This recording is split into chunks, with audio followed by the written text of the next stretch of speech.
안녕하십니까. 디아코니아 기쁨으로 섬기는 삶 강의 오신 여러분들을 환영합니다. 날씨가 조금 다시 추워졌는데 건강에 유의하시기 바랍니다. 병원에 갔더니 어린이들 독감 환자가 굉장히 많더라고요. 환절기에 특별히 건강에 유의하시기 바랍니다. 오늘 이 시간은 기쁨으로 섬기는 삶 6강입니다. 지난주에 이어서 이제 저희가 6강을 하는데요.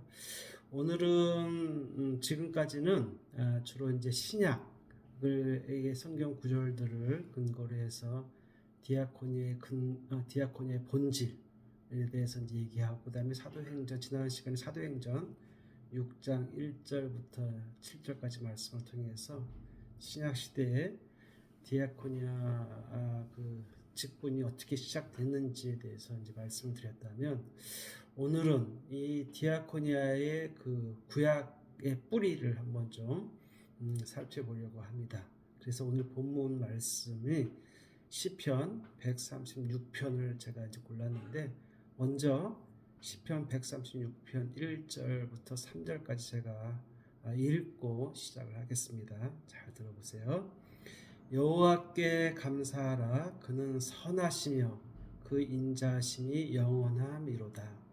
신들 중에 뛰어난 하나님께 감사하라. 그 인자하심이 영원함이로다. 주들 중에 뛰어난 주께 감사하라. 그 인자하심이 영원함이로다. 혹시 제가 성경 구절 이제 136편 3절까지만 읽었는데 혹시 뭐 알아차리신 거 없으신가요? 3절 읽는 동안 반복되는 후렴구가 있었죠. 그 인자하심이 영원함이로다. 시편 136편은 26절까지인데 그 1절부터 26절까지 모든 후렴이 똑같이 반복됩니다. 그 인자하심이 영원함이로다. 너무 아름답지 않습니까? 제가 한번 조금 더 이 맛을 살리기 위해서 성경을 조금 더 읽어드리면 4절입니다. 홀로 큰 기이한 일들을 행하시는 이에게 감사하라. 그 인자하심이 영원함이로다. 지혜로 하늘을 지으신 이에게 감사하라. 그 인자하심이 영원함이로다. 같이 대면으로 계시면 제가 한 절 앞쪽 부분을 읽고 우리 또 오신 분들이 그 인자하심이 영원함이로다 이렇게 해가지고 1절부터 26절까지 읽으면 얼마나 아름다울까요? 성경은 오늘 시편 136편도 그렇고요. 우리 시편 중에서 가장 길다고 하는 시 119편 176절이거든요. 근데 이 또 시편 119편 같은 경우에는 히브리어 알파벳이 22개인데요. 각 그 알파벳 한자씩을 따가지고 8절씩 만들었는데 1절부터 8절까지는 히브리어 알파벳의 첫 번째 단어인 알렙, 영어로 치면 A로 시작합니다. 그러니까 1절도 알렙으로 시작하고 2절도 알렙으로 시작하고 3절 알렙, 4절 알렙, 5절 알렙, 6절 알렙, 7절 알렙, 8절 알렙. 그 다음에 이제 두 번째 단어가 B거든요. A, B, C, bet라고 하는데 9절부터는 또 bet으로 시작하는 그 문장이 8개가 그렇게 해가지고 22개로 맞춘 거거든요. 그러니까 우리가 히브리어를 조금만 안다 그러면 얼마나 아름다울까요? 예를 들면 우리나라 말로 이제 번역을 한다 그러면 시편 119편은 이제 1절부터 8절까지는 기억으로 끝나는 거죠. 감사하라, 기억하라. 그렇게 기억으로. 성경이 굉장히 좀 구약이 특히 시편이 아름다운 그 히브리어 보면 굉장히 아름다운 것으로 이렇게 되었는데 그런 맛들을 조금씩만 느끼면 성경의 세계로 깊이 들어갈 수 있을 것 같습니다. 하여튼 어찌됐든 오늘 그게 이제 본질은 아니지만 시편 136편 다시 한번 26절 모두 그의 인자하심이 영원함이로다 끝나는 찬양시라는 걸 기억할 필요가 있고요. 그런데 이 반복구는 단순한 후렴이 아니라 하나님의 존재 자체가 인자하심, 히브리 언어로는 헤세드인데요. 그 곧 끊임없는 자비와 신실함임을 선포하는 신앙 고백입니다. 그러니까 존재 자체가 자비와 신실합니다. 라고 하는 신앙 고백이라는 것을 기억해 볼 필요가 있습니다. 그 인자하심이 영원함이로다를 히브리어로 하면 키 레울라 하스도. 그 하스도의 그 어간이라고 그러죠. 그 어근은 헤세드 사랑인데 인칭에 따라서 변화되는데 키 레올라 하스도. 그래서 오늘은 제가 그 인자하심이 영원함이로다라고 하는 구절을 중심으로 디아코니아와 헤세드 섬김과 구약에 나타나는 하나님의 인자하심, 자비에 대해서 그 관계에 대해서 좀 말씀을 드리려고 합니다. 핵심 단어는 말씀드린 대로 인자하심, 히브리어로는 헤세드라고 하는 단어입니다. 헤세드는 단순한 자비나 호의가 아니라 계약에 근거한 하나님과 이스라엘 백성 사이에 계약에 근거한 언약적 사랑, 신실한 자비를 뜻합니다. 이는 하나님께서 일방적으로 베푸시는 사랑이기도 하고 관계 안에서 신실하게 머무는 사랑입니다. 따라서 헤세드는 하나님의 존재 방식을 드러내는데요. 하나님은 사랑을 하시기 때문에가 아니라 구별을 잘해야 됩니다. 하나님은 사랑을 하시기 때문에가 아니라 존재 자체가 사랑이시기 때문에 자비를 베푸십니다. 하나님은 존재 자체가 사랑이십니다. 그래서 자비를 베푸십니다. 그래서 우리가 헤세드라고 하는 단어, 인자심이라는 단어를 기억할 필요가 있고요. 두 번째는 감사하라. 감사하라, 야다라고 하는데요. 감사하라는 단순한 감정의 표현이 아니라 그런 그 하나님의 존재 자체가 아까 제가 사랑이라고 했는데 그 사랑 때문에 사랑이시기 때문에 자비를 베푸시는데 그 자비에 대한 응답이 바로 감사하라입니다.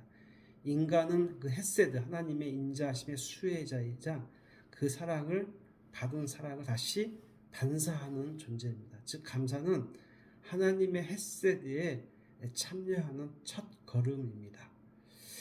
그리고 저희가 좀 살펴볼 게 뭐냐면 디아코니아와 헤세드의 이제 그런 공통 뿌리를 찾는 건데요. 아까도 말씀드렸듯이 헤세드는 단순한 호의, 단순한 자비 그게 아니라 언약에 근거한 사랑이라고 말씀드렸습니다. 하나님께서 자신의 백성과 맺으신 관계 안에서 끝까지 신실하게 머무는 사랑, 곧 하나님의 존재 양식을 나타내는 것이 바로 헤세드입니다. 시편 기자는 그의 인자하심이 영원함이로다를 반복하면서 하나님께서 세상을 존재하게 하시고 구원하시고 지금도 붙드신다는 사실을 고백합니다. 두 번째 이제 디아코니아인데요. 헤세드를 살펴봤으니까 디아코니아는 이제 예수 그리스도의 섬김, 디아코네임에서 비롯된 신약의 개념이죠. 그런데 이는 똑같습니다. 단순한 봉사가 아니라 자기 비움을 통해 예수님의 자기 비움을 통해 타인을 살리는 사랑의 실천이 바로 디아코니아입니다. 예수께서는 빌립보서 2장 7절에서 오히려 자기를 비워 종의 형체를 가지사 사람들과 같이 되셨고 라고 했고 또 예수께서는 인자가 온 것은 섬김을 받으려 함이 아니라 도리어 섬기러 왔다라고 말씀하셨습니다. 그러므로 디아코니아는 헤세드와 마찬가지로 하나님의 성품이 예수 안에 그대로 드러난 행위입니다. 그래서 결국은 헤세드와 디아코니아의 공통 뿌리는 하나님의 존재죠. 하나님의 존재. 그래서 이제 헤세드를 조금 먼저 살펴보면 헤세드는 구약의 헤세드는 하나님의 언약적 사랑이고 본질은 이스라엘 백성과 맺은 하나님의 백성과 맺은 관계의 신실함.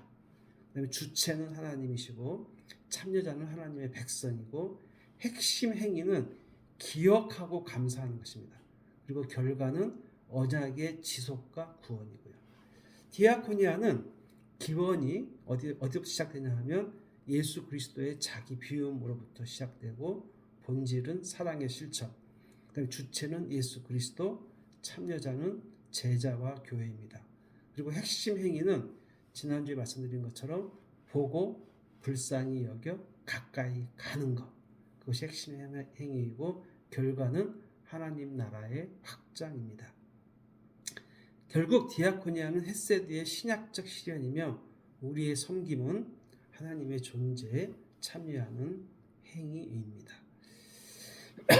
이 관계적 본질에 대해서 우리가 좀 살펴볼 필요가 있는데요. 섬김은 결국은 하나님과의 관계에 참여하는 길입니다. 헤세드는 하나님과 이스라엘의 관계 안에서 흐르고 디아코니아는 예수와 제자의 관계 안에서 실현됩니다. 섬김은 인간의 도덕적, 윤리적 선택이 아니라 관계적인 응답입니다. 우리가 섬길 수 있는 것은 하나님의 헤세드가 먼저 우리에게 임했기 때문입니다. 그러므로 섬김은 윤리가 아니라 은혜의 순환이며 우리는 하나님의 자비에 참여하는 존재로 부름을 받았습니다. 기억하시고요. 세 번째는 묵상 질문에 대해서 제가 질문만 한번 간단하게 같이 읽겠습니다. 첫 번째는 그의 인자하심이 영원함이로다. 나는 하나님께서 변함없이 나를 사랑하신다는 이 선언을 마음에 간직하고 있는지 한번 좀 묵상하시기 바랍니다. 두 번째는 감사하라. 나의 감사는 기분과 환경에 따른 것인가요? 아니면 하나님과의 관계 안에서 일어나는 응답인가요? 다시 한번, 나의 감사는 기분과 환경에 따른 것인가요? 아니면 하나님과의 관계 안에서 일어나는 응답인가요? 세 번째, 디아코니아는 헤세드의 신약적 실천입니다. 나는 섬김을 도움의 행위로만 여기고 있지 않습니까? 하나님의 성품에 참여하는 존재로 살아가고 있습니까? 네 번째, 하나님의 헤세드가 내게 흘러왔듯 오늘 내가 헤세드를 흘려보낼 대상은 누구입니까? 한번 좀 묵상해 보시기 바랍니다. 그 다음에 내 생활에 적용하기는 세 가지입니다. 첫 번째는 감사일기입니다. 하루의 끝에 하나님의 헤세드를 한 가지씩 기록하는 겁니다. 두 번째, 함께 머무는 섬김. 어려운 사람을 돕되 단발이 아닌 관계로 이어가기입니다. 세 번째, 디아코니아의 시선. 무엇을 도와줄까가 아니라 어떻게 함께 있을까로 질문하는 것입니다. 자, 그래서 우리가 이제 오늘 디아코니아의 구약적 뿌리, 즉 하나님의 헤세드에 대해서 살펴봤습니다. 여러분들 이렇게 제가 짧게 말씀드렸지만 참 아름답지 않습니까? 우리는 그냥 디아코니아 그러면 어떤 행위로만 생각할 수 있는데 그것이 아니라 하나님께서 이스라엘 백성과 맺은 관계, 예수님께서 제자들과 맺은 관계, 그 관계 안에 우리도 참여하는 것이라는 것을 꼭 기억할 필요가 있습니다. 그리고 하나님의 존재 자체가 인자하신 헤세드이기 때문에 우리가 그 하나님의 성품에 우리가 함께 참여하는 것이 디아코니아의 뿌리라는 것을 기억할 필요가 있습니다. 그래서 우리는 어떤 때는 가만히 좀 있으면서 그 하나님의 존재에 대해서 묵상을 하고 우리가 그 관계 안으로 들어가는 것. 그러면 저절로 우리 안에 감사가 일어나고 우리 안에 넘치는 그 헤세드가 자연스럽게 흘러가고 그 다음에 그 헤세드로 인해서 또 관계를 맺는 것이죠. 그렇게 되면 우리가 일방적이지 않습니다. 우리가 섬긴다고 하면서 내 시간과 내 프로그램으로 내 기분에 따라서 또는 환경에 따라서 섬긴다고 하는데 그것은 섬김의 본질, 오늘 살펴봤던 헤세드의 그런 본질과 전혀 다릅니다. 그래서 우리가 먼저 하나님의 그 인자하심에 깊이 한번 좀 묵상하고 그 하나님의 사랑하심에 안겨보는 그런 경험을 하는 하루가 되었으면 좋겠습니다. 제가 기도하고 오늘 마치겠습니다. 하나님 감사합니다. 하나님의 인자하심이 영원함이로다라고 하는 시편 기자의 고백이 우리의 고백이 될 수 있게 주님 인도하여 주시옵소서. 하나님은 사랑을 하시기 때문에 우리에게 자비를 베푸시는 것이 아니라 하나님의 존재 자체가 헤세드, 인자하시고 사랑이시기 때문에 우리에게 자비를 베푸신다는 것을 우리가 기억하게 주님 도와주시옵소서.